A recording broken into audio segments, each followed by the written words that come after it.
Back to the national level now. The flurry of lawsuits or threats of lawsuits from the Trump campaign might leave some confused over what's being argued where. Christian Garzone interviewed Nazareth political science professor Tim Kneeland today to get some understanding about these legal maneuvers. Christian joining us now from the newsroom with more on this. Christian.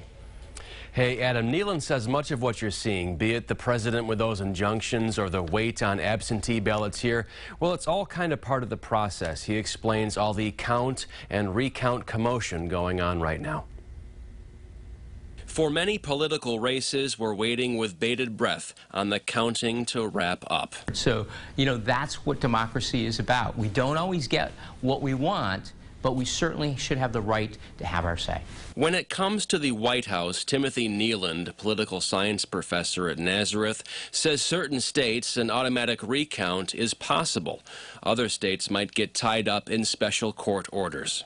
In Michigan, the president has asked for an injunction because they're not allowing people to observe the counting of the ballots. He says we could see more of that, but Kneeland says what President Trump is doing is nothing new, and it's legal. This is actually a tactic that politicians have used for many years, even Barack Obama. Locally, the Board of Elections says to date 97,001 of the 136,625 ballots sent out have been returned.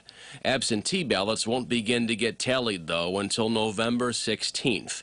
Kneeland explains the delay. First, you have to make sure that those ballots are not spoiled by the fact that somebody sent in a ballot but then came up and voted anyway. Postal markings also need to be checked. Then they'll be opened and counted. I think that's actually fair, and I think it makes sure the integrity of the election is maintained. Kneeland says either way, on both a local and national level, we'll know who wins what in time. Kneeland says whoever wins at home or in Washington, it's time to unify. We need to come together, and we need to work together to find solutions to the problems that are real.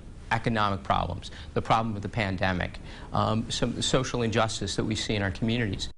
Now, Kneeland says when it comes to the presidential election, well, that still needs to be certified state by state and then in Washington to be official, and that's not taking place until next month. From the newsroom, Christian Garzone, News 8. Adam.